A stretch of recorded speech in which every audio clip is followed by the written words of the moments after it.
Olá, bem-vindo a mais uma semana de estudo da Escola Sabatina, oferecido pela editora Sá Feliz e a Igreja do UNASP São Paulo. Antes de iniciar a lição dessa semana, eu quero avisar que a Sá Feliz já disponibilizou o meu livro nas principais plataformas de livros digitais, inclusive Amazon. Nesse livro eu compartilho um conhecimento que está revolucionando o meu ministério. Além do púlpito, o ChatGPT e a renovação pastoral. Aprenda a usar a inteligência artificial em suas atividades na igreja. Agora vamos à lição da semana, o corpo unificado em Cristo. O verso para memorizar é Efésios 4, 11 e 12. E ele mesmo concedeu uns para apóstolos, outros para profetas, outros para evangelistas e outros para pastores e mestres, com vistas ao aperfeiçoamento dos santos para o desempenho do seu serviço para a edificação do corpo de Cristo. Como cristãos, somos todos partes do corpo de Cristo. Imagine isso. Paulo, em sua sabedoria, nos mostra não apenas a unidade que temos em Cristo, mas também a diversidade de nossos papéis na igreja. É algo surpreendente de se pensar, de se contemplar. Paulo usa a metáfora do corpo humano para nos lembrar de como somos interdependentes. Precisamos uns dos outros para funcionar plenamente. Mas não para por aí, ele também aponta para a ideia da contribuição, onde cada um, com os seus dons, talentos e habilidades, contribui para a construção do todo. Isso significa que você, não importa quem você seja, tem um valor inestimável no corpo de Cristo. Assim como o corpo humano depende de cada membro para funcionar de maneira saudável, a igreja precisa de você com os seus dons que são únicos para cumprir a missão que Deus confiou a ela, a igreja. O apóstolo vai além, isso também é um chamado à maturidade. Os dons foram dados para o aperfeiçoamento dos santos, que se refere à maturidade cristã. Assim, em sua caminhada com Cristo, você é chamado a se aperfeiçoar, a se tornar cada dia mais como Cristo, né? No caráter, no amor ao próximo. Então, lembre-se disso, você não está sozinho, você é parte do corpo de Cristo, você tem um papel crucial a desempenhar e você é essencial para a missão que Deus nos confiou. Qualquer que seja o seu dom, saiba que ele é valioso e necessário para a edificação da igreja. Por isso, eu convido você a refletir, né? Qual é o seu papel no corpo de Cristo? Como você está contribuindo para a unidade e a maturidade da igreja? E nunca esqueça, o seu valor vem não do seu desempenho ou de sua posição, mas pelo fato de você ser uma parte amada e necessária do corpo de Cristo. A lição de domingo é sobre a unidade do Espírito, conforme expresso na Epístola de Paulo aos Efésios, capítulos 4 a 6. Começamos com uma profunda exortação de Paulo em Efésios 4:1, onde ele nos chama a andar de modo digno da vocação a que fomos chamados. O termo andar aqui é usado por Paulo como uma metáfora para o nosso comportamento, a nossa maneira de viver. Ele está essencialmente nos pedindo para alinhar o nosso modo de vida, nossas ações, nossos pensamentos e palavras com o chamado divino que recebemos, que é a fé cristã. Esse chamado não é somente um convite para crer, para ter fé, mas também uma convocação para agir e viver de acordo com essa fé. Nessa caminhada, Paulo nos convida a cultivar 3 virtudes essenciais que são, ao mesmo tempo, práticas diárias e indicativos do nosso progresso espiritual. Essas 3 virtudes são a humildade, a mansidão e a longanimidade. A humildade, como Paulo descreve, não é um ato de autodepreciação, mas sim a capacidade de reconhecer e valorizar os outros acima de nós mesmos. A palavra original grega usada aqui significa um senso de insignificância pessoal. Mas não se engane, essa não é uma auto-humilhação no aspecto negativo, e sim uma declaração de independência do próprio ego. Significa dizer assim: eu não preciso estar no centro, eu não preciso estar no controle de tudo. Esta é uma maneira poderosa de abrir espaço para as outras pessoas. né? E ainda, mais importante do que isso, abrir espaço para Deus assumir o controle da nossa vida. A mansidão, por sua vez, nos liberta do orgulho e da autossuficiência. A palavra grega que Paulo usa originalmente significava domesticado. Ser manso é ser domesticado como um animal selvagem que foi domado. Quando somos mansos, somos como cavalos domados que escolheram aceitar o jugo de Cristo, o que nos permite ser guiados pelo Espírito Santo. A longanimidade, a terceira virtude mencionada por Paulo, é talvez a mais surpreendente dessas três. Essa palavra original em grego usada aqui por Paulo, significa longo temperamento. E aqui está algo poderoso. No contexto bíblico, essa palavra é frequentemente usada para descrever Deus. Quando nós cultivamos a longanimidade, estamos, na verdade, imitando um importante atributo do próprio Deus, o que nos leva a uma experiência de paciência divina, de tolerância e de perseverança. Bem, para concluir, lembre-se o seguinte: a unidade do Espírito que Paulo descreve não é apenas uma questão de harmonia na igreja, mas também um chamado para aprofundar as nossas práticas espirituais individuais. Afinal, como poderíamos realmente viver a unidade na igreja sem a transformação interna proporcionada por essas virtudes? Agora, qual dessas três virtudes você considera mais desafiadora em sua vida pessoal? E por quê? Lembre-se, estamos falando de humildade, mansidão e longanimidade. Em qual delas você precisa crescer mais nesse momento? Como você tem buscado cultivar essas virtudes no seu dia a dia? E como isso tem impactado a maneira como você vivencia essa unidade do Espírito na igreja?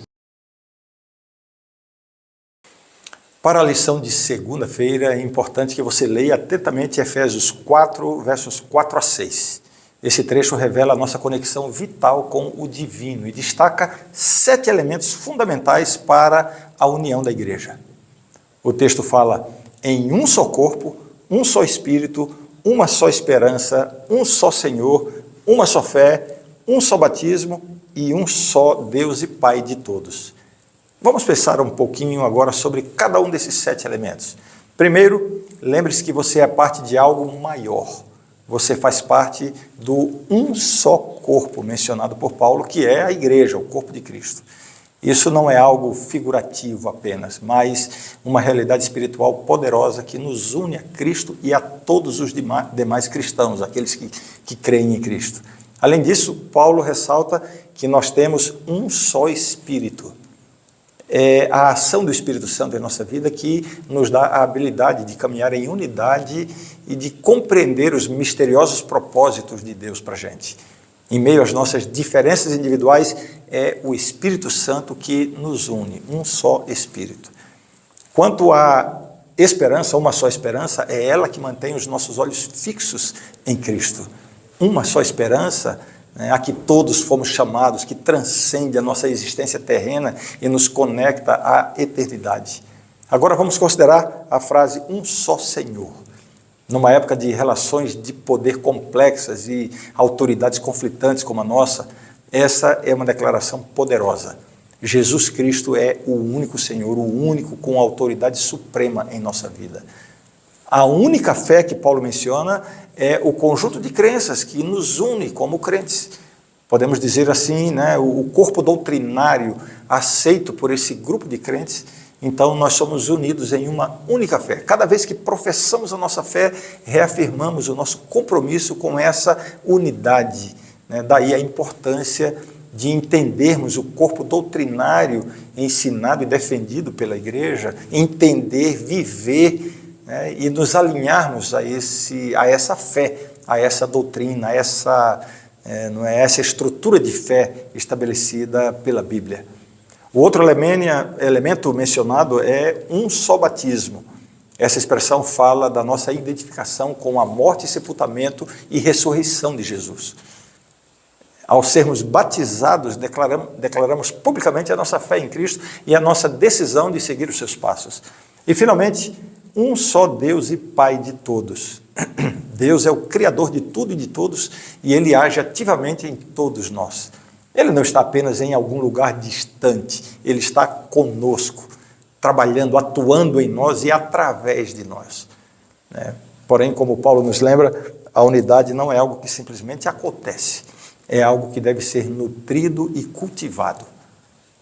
Assim, celebre essa unidade, mas também busque mantê-la, mesmo que seja uma tarefa difícil, porque ao fazer isso você está realizando a obra de Deus, a unidade da igreja. E eu termino perguntando, na sua vida diária, como você pode celebrar e manter a unidade do Espírito? Como você pode colocar essas palavras de Paulo em ação na sua experiência? E que mudanças você precisa fazer na sua vida para refletir melhor essa unidade em Cristo? Hoje vamos explorar um aspecto fascinante da carta de Paulo aos Efésios, o Cristo exaltado, doador dos dons, conforme está escrito em Efésios 4, 7 a 10. Já pensou que você, isso mesmo, você foi contemplado como um presente especial por ninguém menos que Jesus Cristo? Paulo cita o Salmo 68, 18 para destacar esse ponto. Subiste às alturas, levaste cativo o cativeiro, recebeste homens por dádivas, até mesmo rebeldes. Jesus é retratado como um vitorioso general que, após conquistar os seus inimigos, ele sobe ao céu, levando consigo os cativos e então distribui dons. Agora veja bem, esses dons são o resultado da ascensão de Cristo ao céu. Essa ascensão ou essa subida é seguida por uma descida, onde Jesus, já ressuscitado e exaltado, concede dons e preenche todas as coisas. Essa é a maneira como Paulo retrata o derramamento do Espírito Santo no dia de Pentecostes. Esses dons concedidos por Jesus são, na verdade, dons do Espírito. Imagine, quando Cristo subiu ao céu, Ele não nos deixou sozinhos, Ele enviou o Espírito Santo, que não só nos conforta e nos guia, mas também nos concede dons espirituais. Como está escrito, Cristo subiu às alturas, levando cativo o cativeiro e concedeu dons aos homens. E quando o Espírito Santo veio, quando ele desceu como um vento, lembra aquele vento forte e impetuoso, o resultado foi incrível. Milhares se converteram em um único dia. Então, como você pode aplicar isso à sua vida? Primeiro, reconheça e agradeça pelos dons que Deus lhe deu. Em seguida, pergunte a si mesmo, como eu posso usar esses dons para glorificar a Deus e para servir as outras pessoas? E lembre-se, esses dons não são apenas para o seu benefício, eles são principalmente para edificar o corpo de Cristo, para servir a igreja e ao mundo. Por isso, use os seus dons generosamente, com alegria, com amor, com dedicação. E por último, mas não menos importante, nunca se esqueça do doador desses dons. Mantenha os seus olhos fixos em Jesus, o Cristo exaltado, que mesmo após a sua ascensão, continua atuando ativamente em nossa vida por meio do Espírito Santo. E este é verdadeiramente o maior dom de todos. A lição de quarta descobre um tesouro escondido no coração da carta aos Efésios, a identificação de 4 grupos distintos de dons que Jesus concedeu à igreja. Quais são? Apóstolos, profetas, evangelistas e pastores e mestres. Em Efésios 4, 12 e 13, a forma como essa frase está estruturada no original sugere que pastores e mestres não são 2 categorias diferentes, mas são um grupo só, ou seja, o mesmo dom, o dom de pastores e mestres. Mas o que isso realmente significa? Vamos lá. O primeiro grupo são os apóstolos, do grego apostolos. Esses são aqueles que foram enviados. No contexto do Novo Testamento, esse termo é frequentemente reservado para aqueles que foram testemunhas diretas da ressurreição de Cristo. Então, vem agora os profetas, do grego profetês. São aqueles que falam pela inspiração divina, revelando a vontade e os propósitos de Deus. Em seguida, os evangelistas. O termo grego aqui aponta para aqueles que anunciam as boas novas em Cristo, os contadores da história do Evangelho. E, finalmente, a combinação de pastores e mestres como um único grupo. É onde encontramos um terreno de debate teológico interessante. Alguns teólogos argumentam que Paulo se refere aqui a uma única função, onde o pastor é também um mestre. Outros sugerem que Paulo está simplesmente listando os mestres como um subconjunto dos pastores. E ainda há outros que acreditam que Paulo está se referindo a dois papéis separados, mas que estão intimamente relacionados dentro da igreja. Bem, mas como eu já comentei aqui, o sentido original, o texto original, dá a entender que a expressão pastores e mestres se refere a uma só categoria. São aqueles que são pastores e mestres. O que é importante aqui, nessa exposição de Paulo sobre essas 4 categorias, é que ele identifica esses dons como instrumentos vitais para a edificação e amadurecimento do corpo de Cristo, que é a igreja. Eles não são apenas títulos ou posições, eles são dons divinamente concedidos para o serviço do Evangelho. Agora vamos comentar sobre os primeiros adventistas e os dons espirituais. Esse é um tópico de interesse particular aqui, né? Porque esses primeiros adventistas consideravam Ellen White como alguém que tinha o dom de profecia. E havia uma questão que se levantava com frequência. A Bíblia valida a atuação do dom de profecia na igreja apenas na época dos apóstolos, ou esse dom continuaria até a volta de Jesus? Os primeiros adventistas encontraram a resposta aqui, nessa passagem, Efésios 4, 12 e 13. Eles viram que os dons de Cristo à igreja continuariam até que todos cheguemos à unidade da fé e do pleno conhecimento do Filho de Deus. Como diz o texto, ao estado de pessoa madura, à medida da estatura da plenitude de Cristo. É assim que está no texto. Para ilustrar isso, eles contaram a história de um capitão de um navio que, ao seguir as instruções em sua jornada, permitiu que um piloto subisse a bordo para orientá-lo até o porto, até a chegada. Da mesma forma, a igreja deve estar disposta a receber e obedecer às orientações adicionais de Deus por meio dos dons que Ele concedeu. Assim, a mensagem para nós hoje é dupla.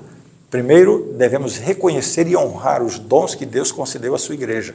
E, em segundo lugar, devemos estar dispostos a permitir que esses dons nos guiem para um maior entendimento e maturidade em Cristo. Isso é o que significa ser parte do corpo de Cristo. A lição de hoje está baseada em Efésios 4, 14 a 16. Em Efésios 4, 14, o apóstolo Paulo usa 3 metáforas ou 3 figuras para tratar dos perigos do engano teológico para os membros da igreja. Primeiro, ele se refere à imaturidade da infância, quando ele usa a expressão para que não mais sejamos como crianças. Aqui ele está nos encorajando a buscar um amadurecimento espiritual que vai além da simples absorção de conhecimento. Isso exige um compromisso ativo com a reflexão, a oração e o estudo diligente da palavra de Deus. Segundo, ele usa a figura do perigo em alto mar, com a expressão arrastados pelas ondas e levados de um lado para outro por qualquer vento de doutrina. Essa é uma ilustração poderosa da volatilidade da doutrina. Nesse cenário, os ventos de doutrina são as ideias populares e às vezes enganosas que podem nos desviar do caminho da verdade bíblica. Em nossos dias, há muitas abordagens teológicas e religiosas que são sedutoras e atrativas, mas que contrariam o que está na Bíblia. São os ventos de doutrina. A teologia da prosperidade, o sincretismo religioso, o individualismo espiritual, que é a tendência de substituir o papel e a função da igreja como corpo de Cristo por uma experiência centrada no indivíduo. Bem, a terceira figura, a terceira metáfora usada por Paulo aqui sobre os perigos para os crentes é a atuação de pessoas ardilosas que, como jogadores, praticam truques. Esta metáfora traz à luz o fato de que sempre existirão indivíduos ou grupos que tentarão manipular ou enganar para obter ganho pessoal ou promover ensinamentos equivocados. A vigilância e o discernimento são os nossos melhores recursos contra esses perigos. Passando para a ideia da unidade no corpo de Cristo, Paulo nos lembra de um princípio crucial no cristianismo. Somos todos parte de um corpo e cada um de nós tem um papel vital a desempenhar na promoção da unidade e da saúde desse corpo. Ao contrário do individualismo que muitas vezes prevalece em nossa sociedade, nós somos chamados a colaborar, servir e amar uns aos outros para a edificação da igreja. Os papéis de apóstolos, profetas, evangelistas e pastores mestres, que Paulo menciona em Efésios 4, são dons de Deus para a igreja. Eles são como os ligamentos que conectam e suportam o corpo, ajudando a promover a unidade e o crescimento. Devemos nos esforçar para mantermos firmes na fé, apesar das muitas doutrinas enganosas que podem tentar nos desviar. E, finalmente, devemos buscar a unidade dentro do corpo de Cristo, trabalhando juntos para promover o amor, a paz e a maturidade espiritual em nossa comunidade de fé. Essa é a essência de crescer em Cristo. Bem, hoje vamos à conclusão da lição 7, semana 7. Esta semana exploramos uma variedade de temas, desde a exaltação de Cristo e a concessão dos dons até a maturidade espiritual e o perigo dos ventos de doutrinas. Ao longo dessa semana, uma mensagem recorrente ficou clara: a unidade em Cristo. É notável o fato de que o apóstolo Paulo tenha escrito a carta aos Efésios enquanto estava preso, na prisão, enfrentando uma grande adversidade. Mesmo nessas circunstâncias, a sua mensagem foi de união, força e esperança no poder transformador de Cristo. A carta aos Efésios nos lembra que, apesar das nossas diferenças, somos um só em Cristo Jesus. Assim como o corpo humano, com suas várias partes interconectadas, trabalhando juntas para a saúde e o funcionamento do todo, nós, como cristãos, somos designados a trabalhar juntos para o bem do corpo de Cristo, que é a igreja. Cada um de nós, com os nossos dons e talentos, tem um papel a desempenhar na edificação da igreja e na pregação do Evangelho. Ao mesmo tempo, a carta aos Efésios nos lembra da importância da maturidade espiritual. Como crianças, somos vulneráveis aos ventos de doutrina que ameaçam nos desviar do curso designado por Deus. No entanto, através do estudo diligente da Palavra de Deus e da comunhão com Deus e também com outros crentes, podemos crescer em nosso conhecimento e compreensão de Deus, tornando-nos menos susceptíveis a esses ventos de doutrinas. E, finalmente, a mensagem da lição dessa semana é uma mensagem de esperança. Em Cristo temos a promessa de redenção, a esperança da vida eterna. Apesar dos desafios e lutas que podemos enfrentar nesse mundo, essa promessa permanece firme. Nós somos encorajados a colocar a nossa confiança e a nossa esperança em Cristo, sabendo que Ele é fiel para cumprir as suas promessas. E ao concluir o estudo dessa semana, devemos agora aplicar esses ensinamentos todos à nossa vida, buscando a unidade, amadurecendo em nossa fé e depositando a nossa esperança em Cristo. E, acima de tudo, devemos fazer tudo isso em amor, refletindo o amor que Cristo tem por cada um de nós. Um grande abraço. Amanhã estaremos juntos novamente para darmos início a uma nova semana de estudo da lição da Escola Sabatina.